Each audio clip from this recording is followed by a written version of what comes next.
Hola, queridos amigos, estamos de nuevo con ustedes aquí con una invitada muy especial, una mujer con una experiencia inmensa en psicoanálisis y en educación. Ella es Ghislaine María Lira, quien en una oportunidad anterior visitó nuestro país, ya nos conoce y aquí tiene muchos afectos en Colombia. Ella va a compartir con nosotros algo de su experiencia en educación. Ella es una mujer que además trabaja en psicoanálisis desde el punto de vista de la teoría analítica en niños y jóvenes.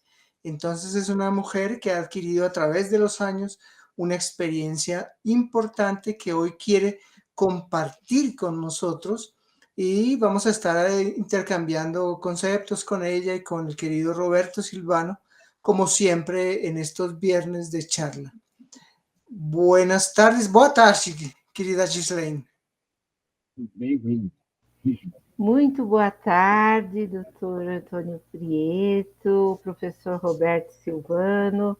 É muita alegria de estar aqui e poder trazer um pouquinho desse tema tão importante que é os limites na educação, né? Porque os pais sempre se perdem. Como pôr limites e não ser censurador, não assim, bloquear demais a criança. Então, eu acho que é um tópico que os pais estão sempre perdidos. E a minha intenção hoje é de trazer essa discussão com vocês. Posso começar, então? Sí, podemos comenzar. Eu já, de cara, assim, eu vou trazer um exemplo para discussão um pouquinho, porque é um ponto que muitos pais se veem envolvidos com uma situação semelhante. Silvano, você pode ler para mim esse exemplo? Sim, um niño de 6 años está en casa. A la hora del almuerzo no quiere parar de ver los dibujitos en la tele. Madre, la mamá, querida, ven a almorzar. El niño ignora el pedido y continúa como si nada hubiese pasado. Y la mamá dice al papá, pedí y ella no vino. Ella no me obedece, ya estoy nerviosa y es mejor que resuelvas. El papá intenta convencer al niño y dice que está triste con ella. Intenta detener la tele, la televisión, y empieza así a invitarla a comer. Venga a comer. Y va a dejar de jugar el videogame muchas veces. Entonces empieza como decirle que la va a poner. Entonces el dibujo termina y ella va a almorzar diciendo, después de comer voy a jugar videojuego. E Prometió. Ser papá negociou a niña, en vez de tratar de llevarla a la mesa, negoció con ella, ¿no es cierto? certo, Roberto, muitas graças. Então, aí, esse exemplo eu trouxe porque dá para ver como os pais não conseguem colocar um limite. Como fazer nessa hora, né? Tem uns que desligam a televisão e pronto, e a criança chora e grita. Tem outros que deixam, permitem que assista quanto quiser. E outros que fazem esses negócios aí, como do exemplo. Mas a pergunta é, o que a gente poderia fazer, não? Claro, ahí la pregunta sería, ¿cuál es la mejor actitud? ¿La represión? ¿Ignorar? ¿Qué hacer ante una situación de estas? Exato. Então, aqui nós vemos essa questão, né? A mãe fica pedindo com jeito, vem comer, sabe que a menina não vai ouvir e vai fazer o que quer, certo? Uhum. O pai só conseguiu fazendo uma barganha com a filha. Então, né? Depois, se você comer, você vai jogar videogame. O sea que él negoció con ella. Hizo un Isso, negocio, como un cambio ahí. como um câmbio. Uhum. Exato. Então, o que nós precisamos fazer? Primeira coisa, promover diálogos. Eu sempre faço uma comparação. Se vocês estão fazendo um trabalho, algo que para vocês é importante, e alguém chega e fala: agora desliga isso e vem e apaga a luz e sai, ou venha comer, enfim. Como vocês se sentiriam se vocês só pensam na cabeça, falta 10 minutos, eu faço isso e depois eu vou? Só que um adulto, ele consegue fazer esse diálogo. Muitas vezes não, mas às vezes consegue. Então, ele vai falar: olha, eu tenho um problema aqui, vai acabar em 10 minutos, para eu voltar não vai dar, então deixa eu terminar em 10 minutos e estou indo. Então, ele fez um acordo, né? A criança, ela não vai ter essa capacidade, e nem muito adolescente, né? Então, nós temos que promover esse diálogo. Chegar perto da filha, por exemplo. Minha filha, o que você está fazendo? Estou vendo o desenho tal. Ah, esse desenho está na televisão, é um vídeo, é do YouTube, como que é? Quanto tempo falta para acabar? Vamos ver quanto tempo falta para acabar. É possível ela terminar ou não? Vamos negociar? Então, isso é fazer acordos. Então, nós temos que escutar a criança, mais do que ficar dando sermões. Ah, você nunca me ouve. Estou cansada de chamar. Você. Entra numa questão de acusação. Está dando para acompanhar? Estou falando muito depressa? No, sí, ahí está, digamos que es importante que las personas establezcan un diálogo en lugar de dar sermones e intenten hacer acuerdos, en lugar de ser reiterativos, mostrando el error del niño que nunca oye, que no hace caso, que no obedece. Es mejor empezar a hablar y establecer diálogos y acuerdos. Certo, muito bem. Isso mesmo. E também, quando nós queremos colocar limites, muitas vezes nós acusamos o outro, o próximo. Isso é em qualquer relacionamento, seja entre marido e mulher, entre amigos, não importa. A gente chega num termo de acusação. Você sempre, você nunca presta atenção no que eu falo. Eu estou falando do outro, eu estou censurando. E às vezes nós falamos para a criança também: você não ouve, você não me obedece, eu estou cansada, você me cansa, é você. Então, que tal começar com a frase eu? Eu. Olha, meu filho, eu tenho que sair mais cedo, eu não vou conseguir te dar almoço mais tarde, depois o almoço vai ficar frio, eu não vou conseguir esquentar novamente. Eu estou falando dos meus limites, na verdade, e que ele pode entrar ou não nesses limites, certo?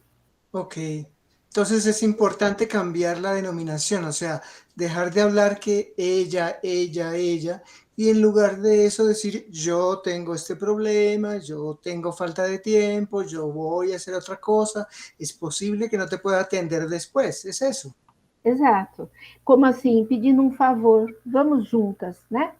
Então, e a outra coisa mais importante, mostrar as consequências das escolhas. Ninguém muda porque o outro também não gosta ou tem problema.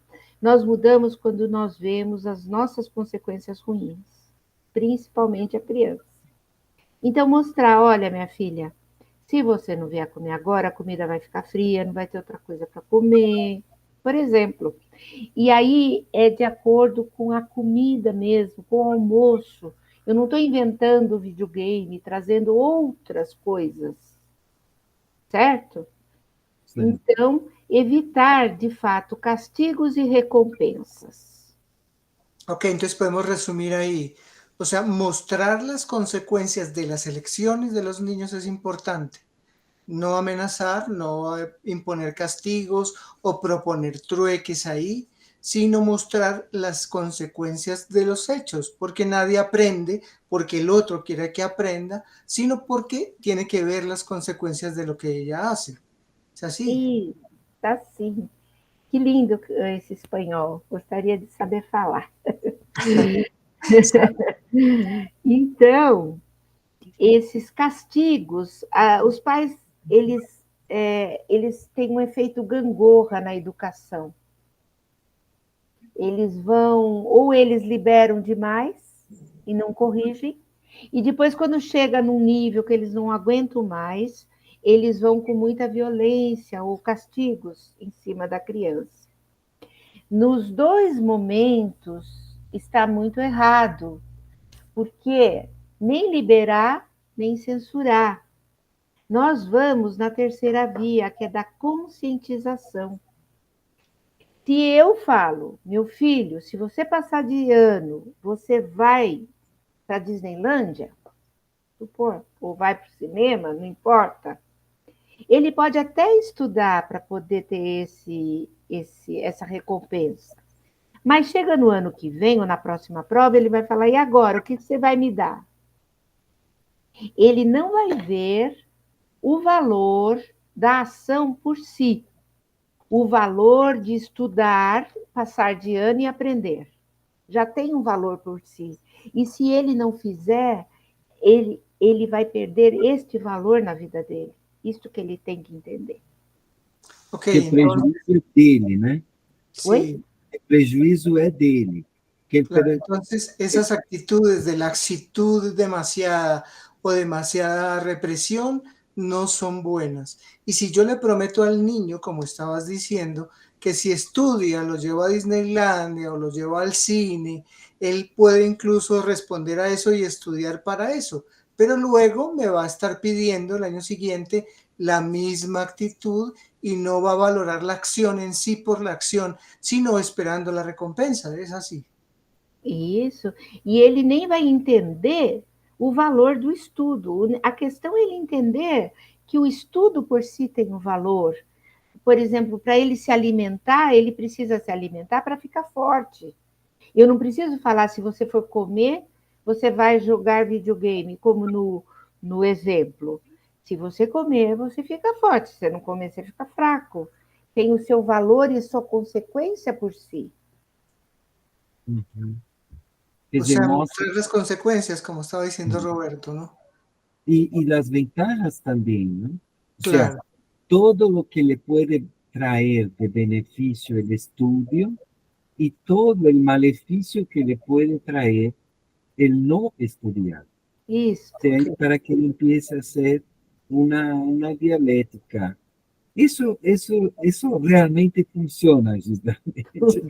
Porque yo me acuerdo que mis padres, las veces que ellos dieron esas comunicaciones, como tú has explicado, realmente nos quedaba en la cabeza. Pensábamos, ay, no, si yo no estudio, yo voy a hacer esto, no voy a conseguir ganarme la vida.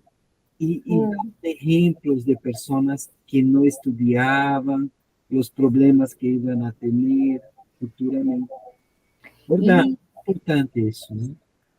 porque a criança não tem muita noção do futuro. Uhum. Para ela é aqui e agora. Então você acha que é óbvio, né? O que vai acontecer no futuro? Às vezes ela não pensa, não sabe. E se você mostra que existe um futuro e uma consequência, ela realmente vai parar para pensar. Porque tudo na nossa vida é feito por escolhas. E a criança tem que saber desde cedo que escolha ela está fazendo na vida. Uhum.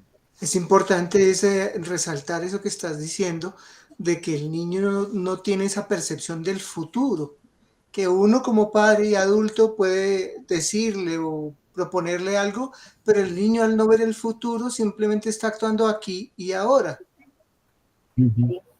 Isso mesmo. E, então, essas duas vertentes da educação, que todo mundo conhece, que no passado era muita repressão, não podia mostrar o erro, então desenvolvia muita hipocrisia, a máscara, não que não tivesse, mas também não podia ser tratado porque ninguém podia mostrar nada.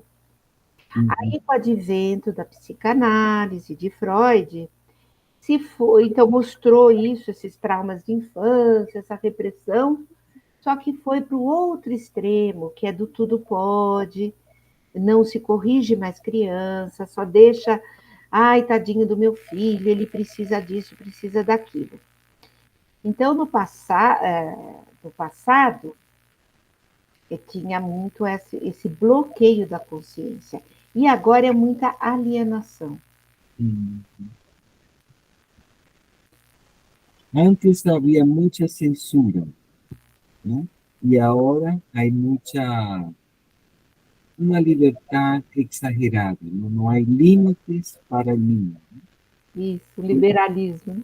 Sí, hemos caído en algo de dejar los niños hacer lo que ellos quieran y dejarlos ahí como sin ningún límite, ¿no? Como tú estás explicando. Sim. Muy Então, interesante. eu pus uma lista aqui de algumas situações que nós devemos evitar na educação. Uma é a superproteção, aqueles pais que se sentem deuses. Meu filho, principalmente as mães, né? Meu filho só se está seguro com a minha presença. Só eu sei cuidar do meu filho.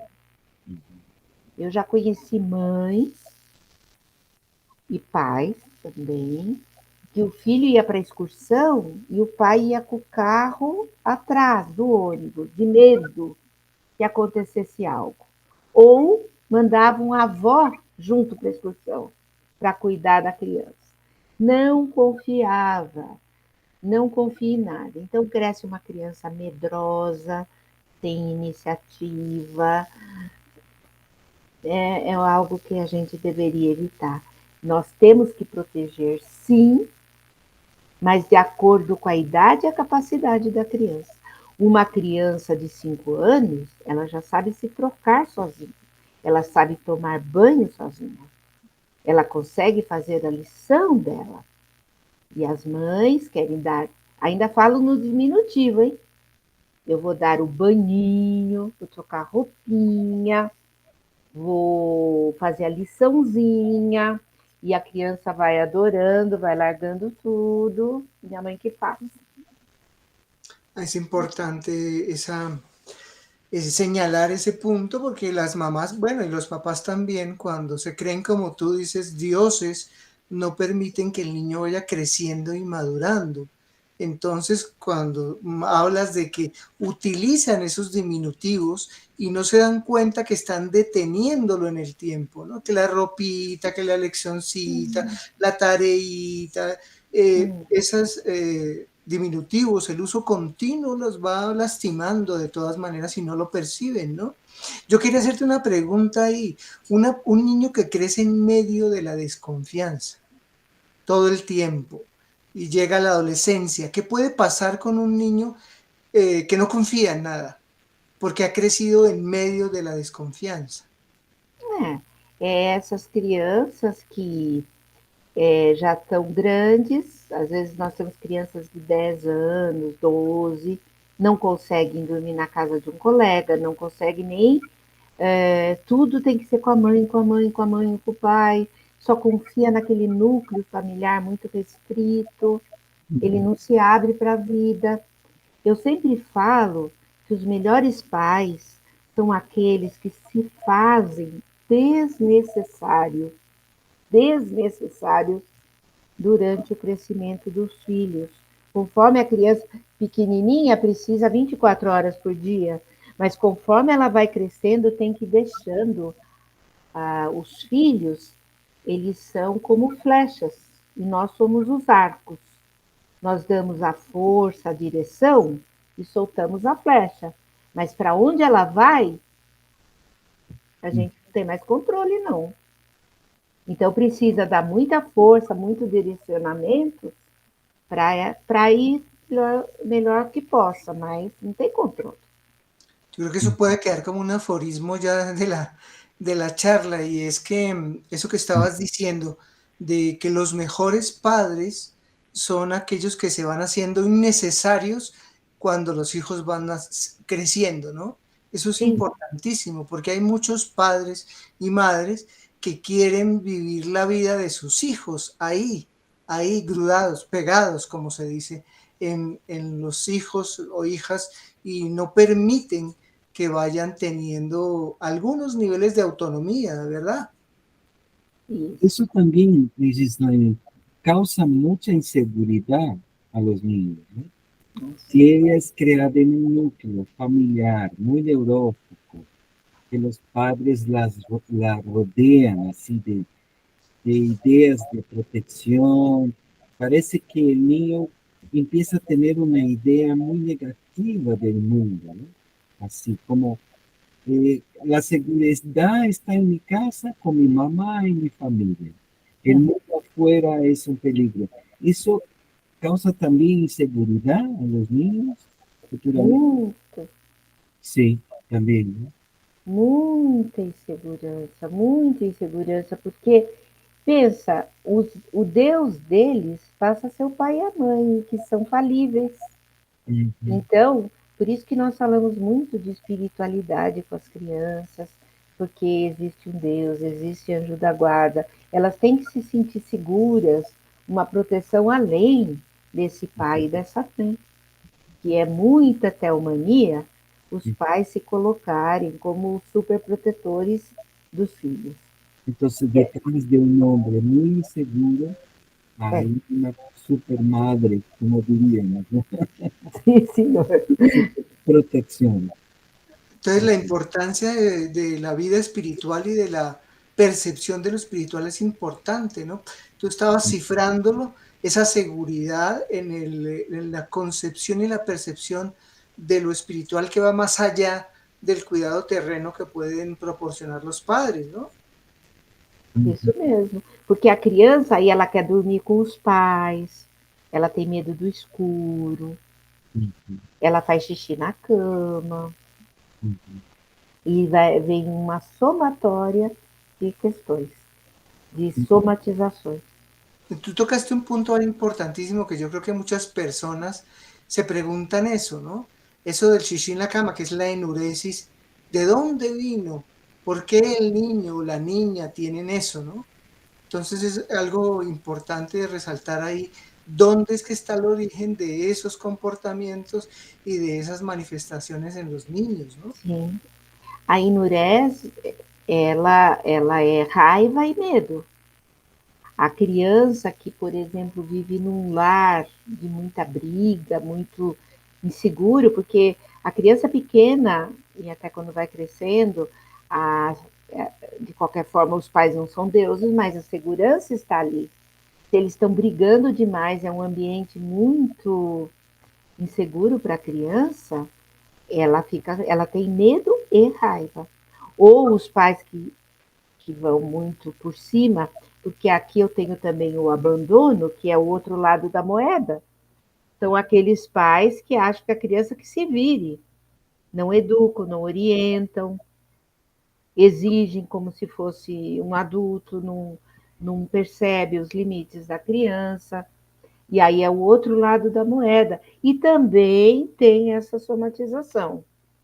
Ah, o sea que detrás, digamos, de la manifestación enurética existen esas emociones, aún en los niños, de la rabia y el miedo, que Sim, pueden aparecer también en papás que no están, digamos, tan vinculados como otros con la crianza de sus hijos, ¿no?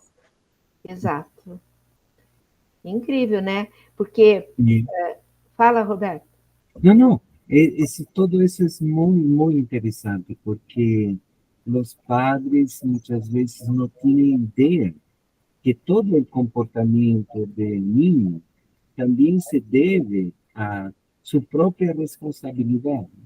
Ellos no entienden que el comportamiento del niño se debe a un problema que ellos también tienen, ¿sí? ¿No? De lidiar, no, de no lidiar con los problemas de los niños. Isso, como explicas isso? Então, a criança pequenina, ela é muito. A educação se faz por ressonância. Ela não liga para o que o pai está falando muito, não tem importância. É o que ela sente. A criança pequena, por isso que fala, seu filho já é grande, agora não adianta muito mais, não vai corrigir. Uhum. Porque é de pequenininho que a gente corrige, porque a criança ela está nessa ressonância com os pais em pequeno. Então, a importância dos pais se interiorizarem, entenderem o que eles estão transmitindo, tem muita importância. Agora, quando são pais que não vão aceitar a correção, despreparados, aí nós temos que fortalecer a estrutura da própria criança. Uhum. Porque aí você não conta com essa ajuda. Mas se você puder contar, por exemplo, às vezes os pais falam assim: eu não fico quase com meu filho, ele fica o dia inteiro na escola, à noite fica com a minha mãe, e eu chego, ele já está dormindo. Então, ele não tem responsabilidade pelo filho. Não é assim. O filho, por ressonância, ele sabe quando ele tem costa quente do pai ou não. Ele sabe a ideia do pai ou não, mesmo que não esteja junto. Uhum. Então, é sim muito importante a atuação dos pais na primeira infância. O sea que las personas deben tener en cuenta ese concepto que para la gente debe ser nuevo, en los niños pequeños sobre todo, de la crianza por resonancia. Es importante porque el niño no, según lo que tú estás diciendo, el niño no atiende el contenido del discurso del padre. El niño percibe y capta otras cosas. Por eso los discursos no sirven en los niños pequeños, ¿no? Não. Você tem que falar, ser muito objetivo e ser muito direto. Não adianta ficar com ideias filosóficas. Tem criancinha que eles repetem, viu? Eles chegam e falam o mundo, não sei o quê. Você vê que eles estão repetindo alguma ideia filosófica dos pais, mas é uma belezinha para falar, mas depois apronto que só. Não pego nada para eles, não aprenderam nada. Uhum. É na ação. E a gente sempre fala, vamos elogiar a ação da criança e não a criança. Ai, meu príncipe nasceu, minha maravilha, meu mundo. A criança não fez nada, virou príncipe, virou o mundo da mãe. Não, meu filho, parabéns.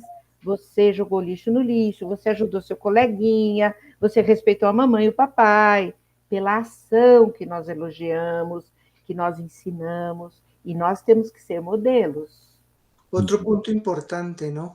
Y es elogiar o hablar sobre la acción del niño y no sobre el ser del niño en sí, ¿no? Que la Sí. gente confunde mucho eso, ¿no? Entonces me parece importantísimo que las personas ya vayan tomando, digamos, ese rumbo que estás siguiendo porque es muy, muy rico. Es una crianza a la que nadie está acostumbrado, que la gente no tiene información y que no es tan difícil, es cuestión de ir percibiendo cada etapa del crecimiento de los niños, ¿verdad? Exato, isso mesmo. Bom, o autoritarismo e o liberalismo que nós já comentamos. Essa educação oscilatória é essa que eu também já falei, de libera demais, chega uma hora que não aguenta e vai com muita censura. Também não ajuda.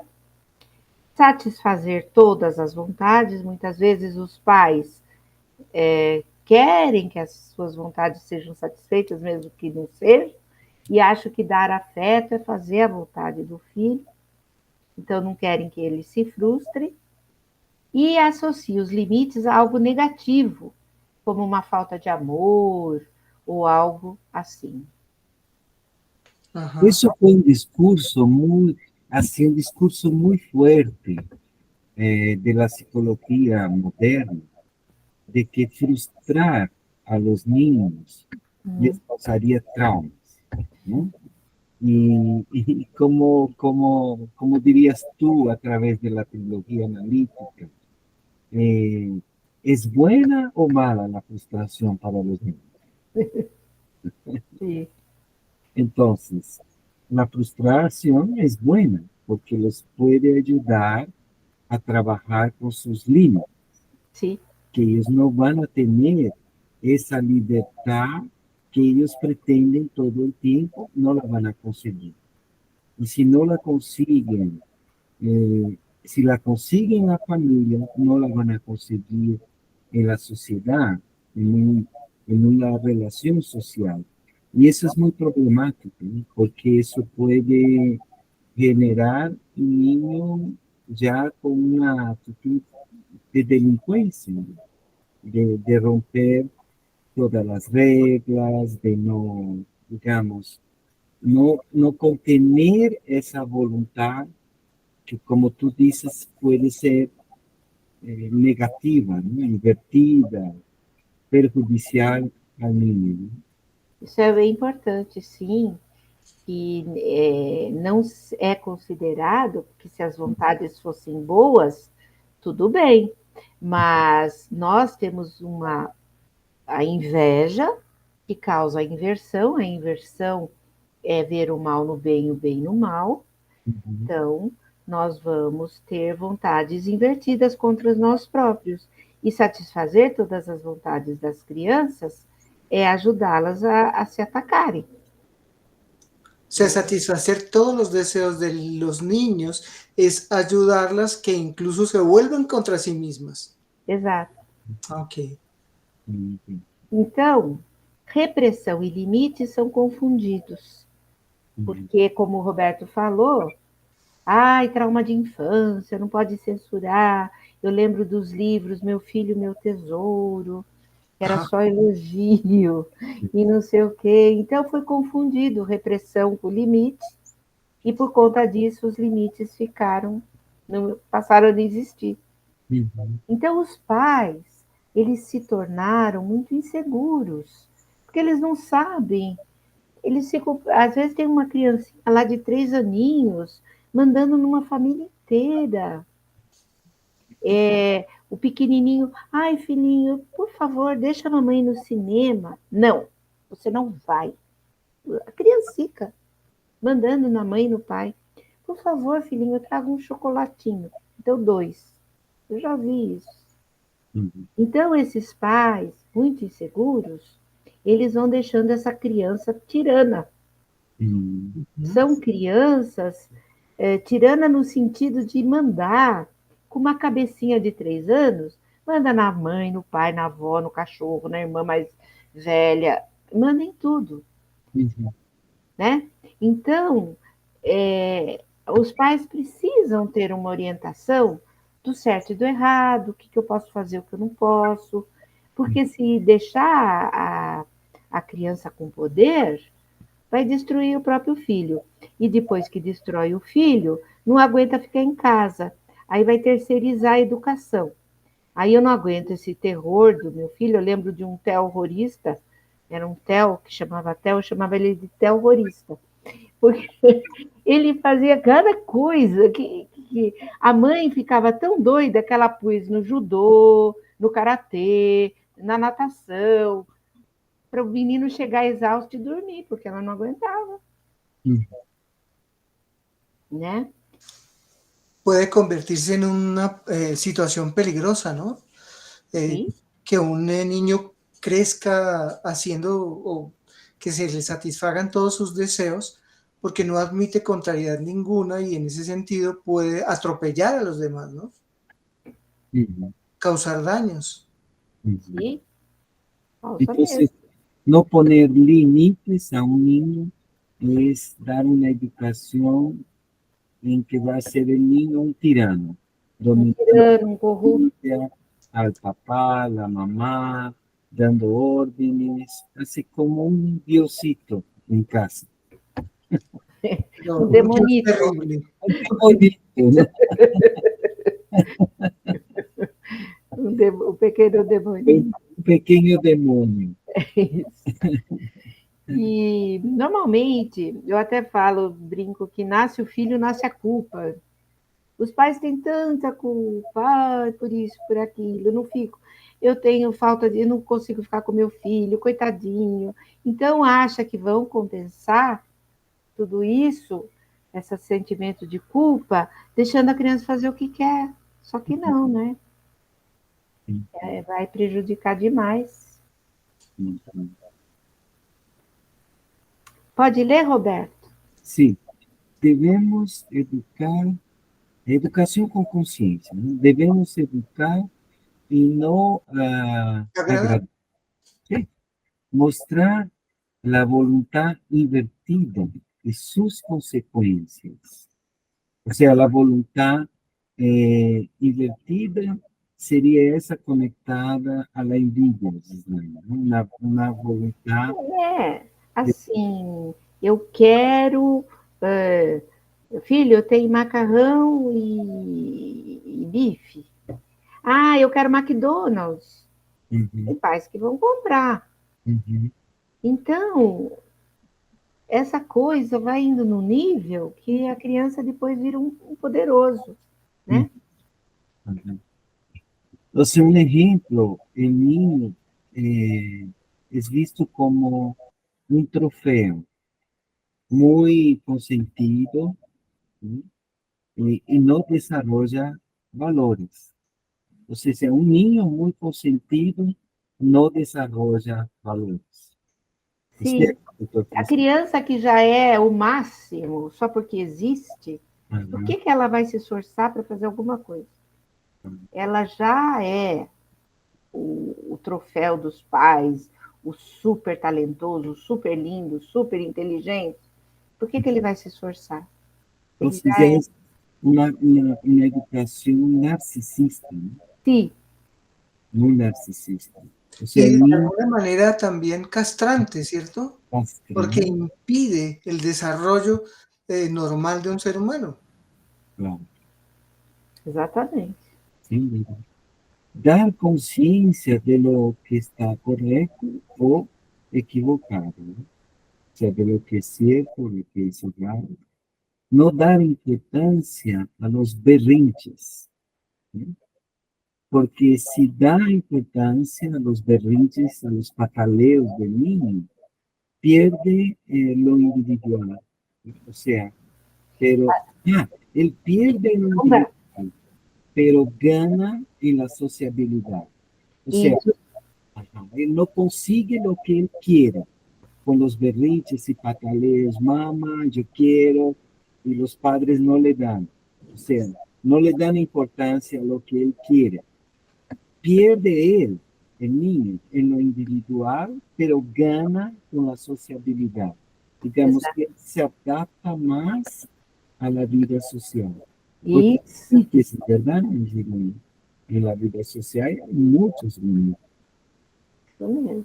Que as mães vão criando esses narcisistas egoístas que ninguém aguenta, não, os amiguinhos não aguentam, eles não têm, ficam isolados no futuro, não têm sociabilidade nenhuma, e as mães acham que estão fazendo o máximo, quando faz toda a vontade da criança. E socialmente eles viram uns bruxinhos, não conseguem se adaptar. Às vezes a mãe tem, ela nota, por exemplo, que ela tem um filho mais problemático que outro, né? Aí o que ela faz? Esse filho problemático, ela fica fazendo todas as vontades para ele não mostrar o problema dele. Não, ele vai chorar, ele vai gritar, ele vai ficar nervoso. Tome o filho, tome o filho. E o outro, que ela acaba vendo que tem mais capacidade, ela larga. Sorte, sorte desse outro, porque aí ele se desenvolve. Acontece muito o filho mais velho, os pais ficam muito em cima, e quando nasce um pequenininho, ele vai assim, sendo educado meio sem muito dedo, sabe? E ele se desenvolve mais. Agora, eu tive uma cliente que ela me contou quando ela chegou, que ela tinha 2 filhos, né? Um mais problemático e outro trabalhador. O trabalhador foi lá e comprou um carro. Parabéns, né? Sabe o que ela fez? Comprou o carro para o outro, coitado. Ele não vai aguentar ver que o irmão tem, ele não. Uhum. Aí Uhum. é a inconsciência do adulto, né? Sim? Alimenta a corrupção do filho. Os Uhum. pais têm essa questão que eles precisam ver. Claro que a decisão é de cada um, né? Isso. Mas precisa ver que tem esse reforço para corrupção, para patologia, sim, Uhum. esse apoio. Pode ler, aí eu vou falando também. Ok. Poner límites es dar afecto. Então, essa é uma coisa invertida, que as pessoas pensam que se você for dar limites, você está contra a criança. Tem muitas mães que vão para a escola reclamar que a escola está dando muita lição, muita prova, tadinho do filho dela, não pode dormir até tarde. Quando está frio, devia dispensar da escola. Uhum. Então, eles veem o limite, a regra, como algo que afeta, que judia, e não que o limite é dar afeto, porque é muito mais fácil se, por exemplo, você chega na sua casa e a criança está com fome, vamos supor. Então ela olha o saco de bolacha e fala: Eu quero bolacha. Na sua cabeça, vamos supor uma mãe, ela sabe que o almoço está quase pronto e ela vai esquentar e que em 10 minutos a criança vai estar comendo e não vai mais ter fome. A criança não sabe disso. E ela quer bolacha e começa a gritar: Eu vou morrer de fome, minha mãe não deixa eu comer a bolacha. Eu estou com fome e ela não sabe que eu estou com fome, eu vou morrer. Uhum. Então a criança faz uma birra, um escândalo. E muitas mães fazem o quê? Pega a bolacha e dá para a criança, Uhum. né? E é Uhum. muito fácil, ela parou de chorar. Uhum. Como que vai dar limite? Uhum. Dar limite, você precisa usar o pensamento lógico com a criança também. O que é óbvio para nós não é para um pequenininho lá, tá? Então você pega aquela criança e você fala: Meu filho, vem cá, olha o que mamãe fez, que gostoso, tá quentinho, já vou dar para você. Olha o seu pratinho, você já vai comer. Parece óbvio? Parece, mas a criança não sabe. Então você põe a criança na realidade. Não, a bolacha você vai comer depois do seu almoço. Ai, que óbvio que é assim, mas a criança não sabe. Tem que explicar, pôr a criança na realidade, tirar dos delírios dela. Porque ela pensa: minha mãe vai me matar de fome aqui.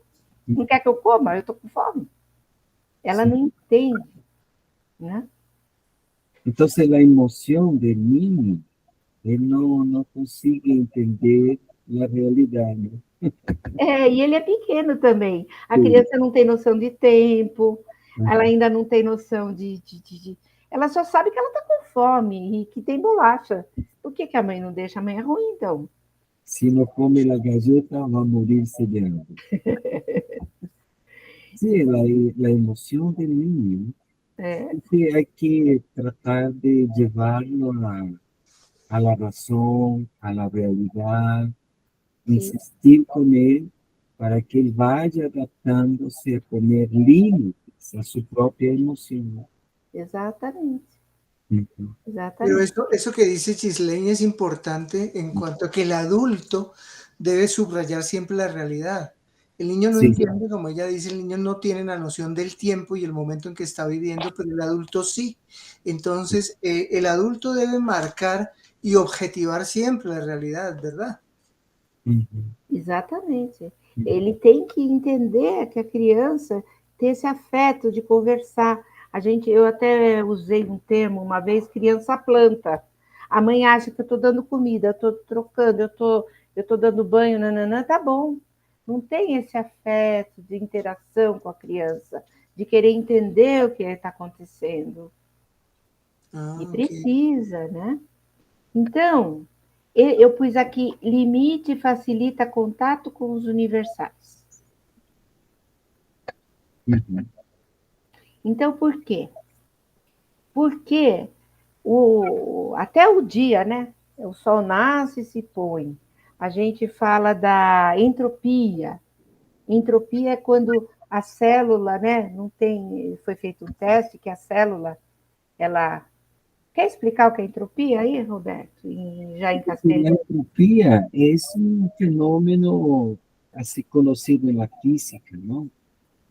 Por ejemplo, un gas en una botella, cuando tú quitas la tapa de la botella, ese gas, digamos que era un gas que había ahí, en contacto con el oxígeno, deja de ser el gas porque entró en un proceso de entropía, ¿no?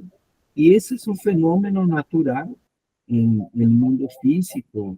Los animales cuando mueren se decomponen, porque si no fuera eso, tendríamos el mundo ahí lleno de animales por las calles tirados. Entonces, É.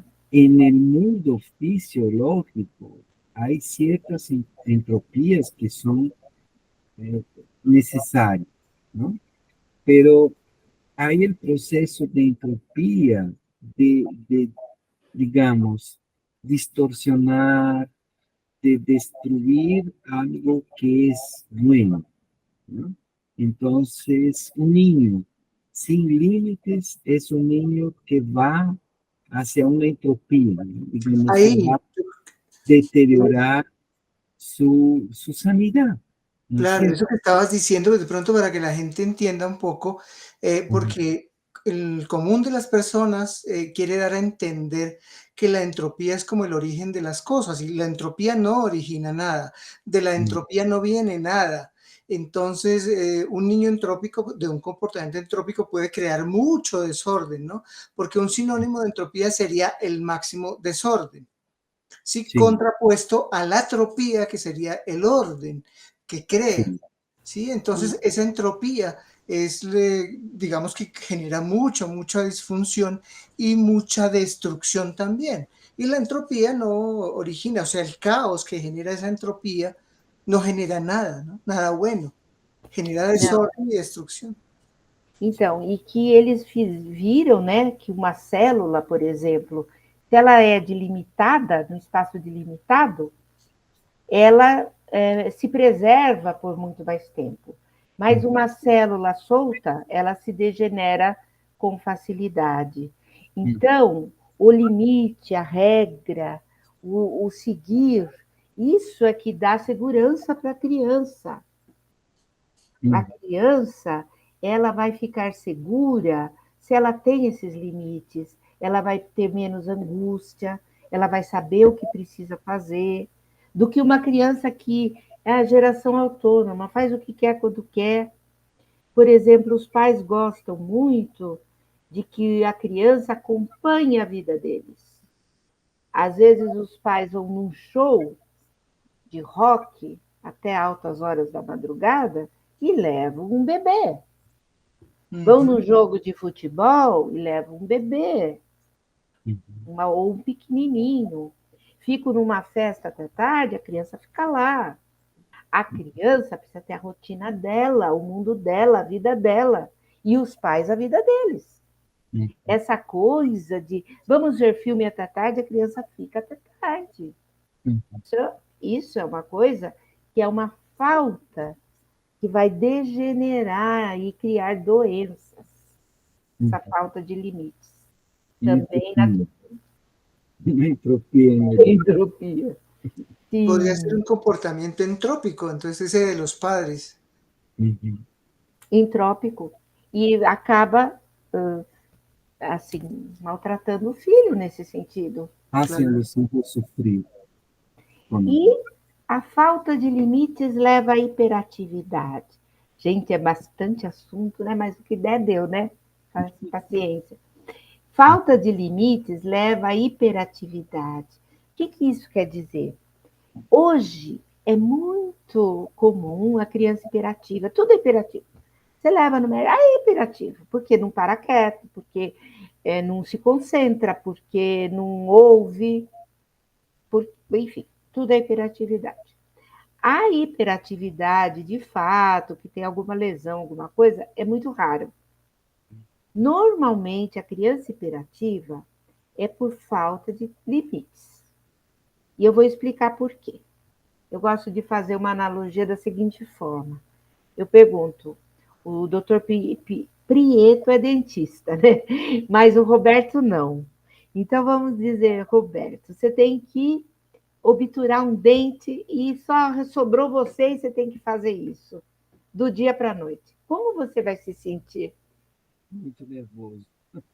Desesperado, não vai? Você não vai dormir à noite. O que eu faço? Eu nunca fui dentista na vida, eu não sei o que fazer. É mais ou menos assim que a criança se sente quando ela tem que controlar, organizar, mandar em uma casa e nas pessoas da casa, sem ter capacidade nem intelectual para isso.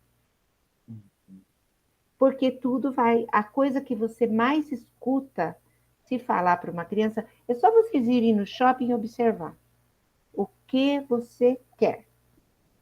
É o que a gente mais fala. O que você quer? O que você quer comer?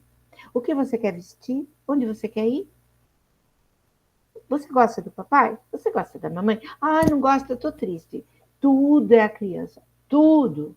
Ela pensa assim, nossa, eu sou o rei da cocada. Então a criança vira e fala, eu quero que você morra. A mãe quase morre mesmo. Meu filho quer que eu morra. Ué, tá dando poder para essa criança. Poder do sim, do não, da verdade, da mentira. Então a criança fica hiperativa, porque ela não é capaz de ter esse controle todo que é dado a ela.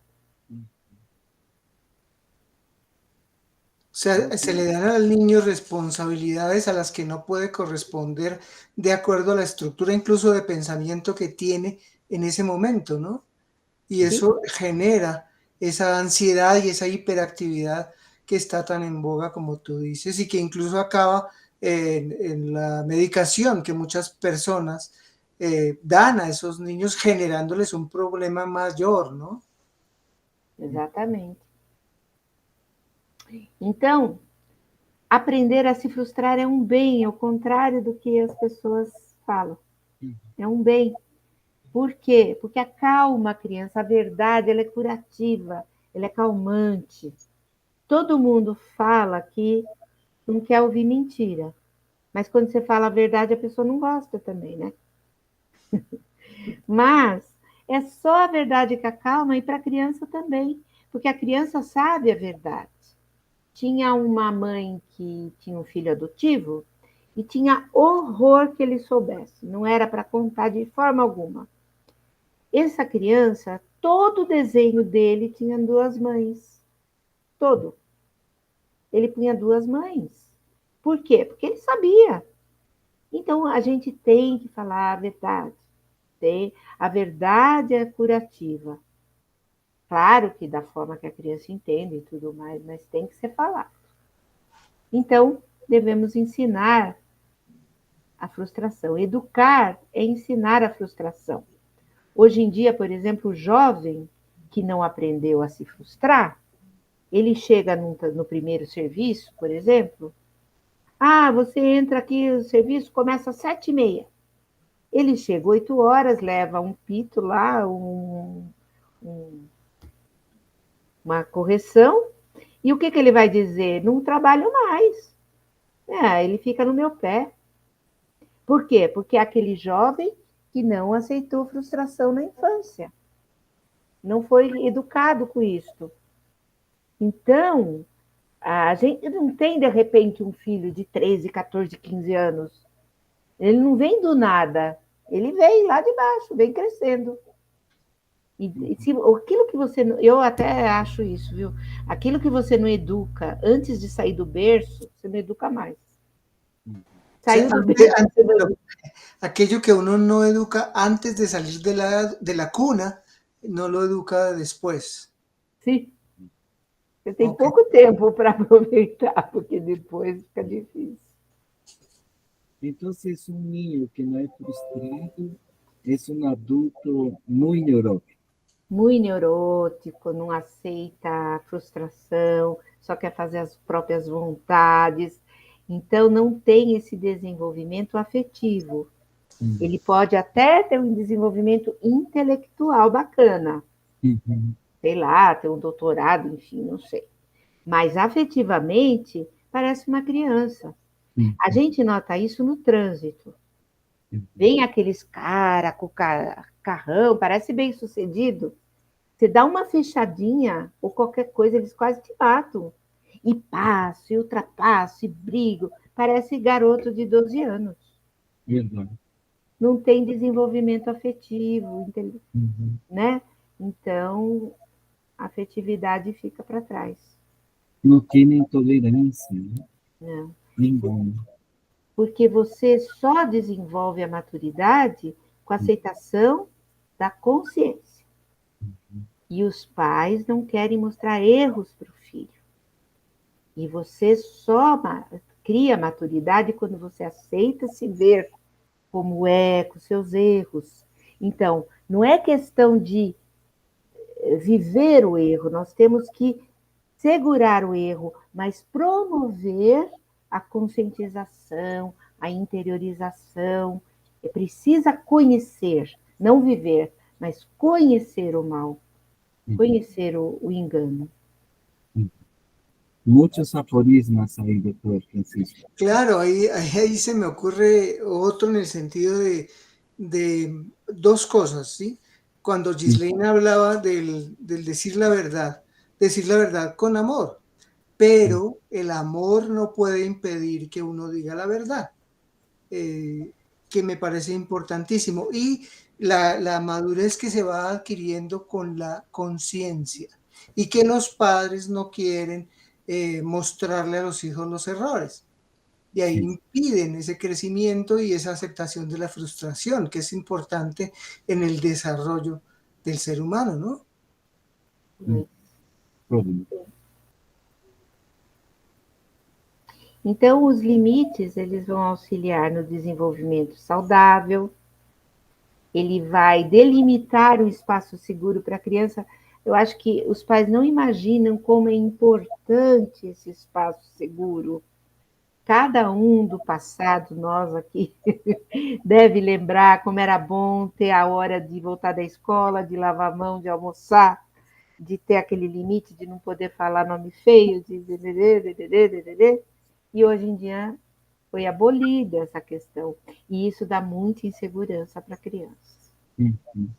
Esos ritmos, ¿no? Que tenían ese ritmo del desayuno, del aseo, de las tareas, del colegio, que se borraron completamente de las costumbres del ser humano moderno, ¿no?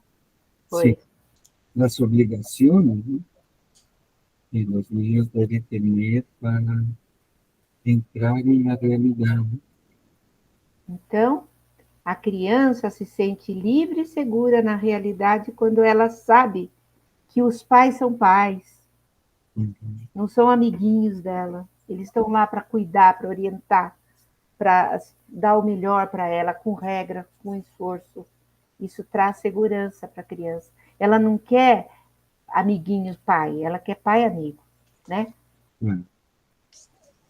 Então, esse respeito a pais e educadores. Então, nós temos que ter essa questão do afeto e ver qual base educacional que queremos, afetivo ou materialista, porque os pais se importam muito que o filho, ai, que notinha que ele vai tirar, ai, como ele está aprendendo a liçãozinha, tá bom, tem que ver isso. Mas se o filho pega o celular do amigo, foi sem querer, o menino que largou lá, esqueceu, ele pegou. Ficam protegendo a patologia.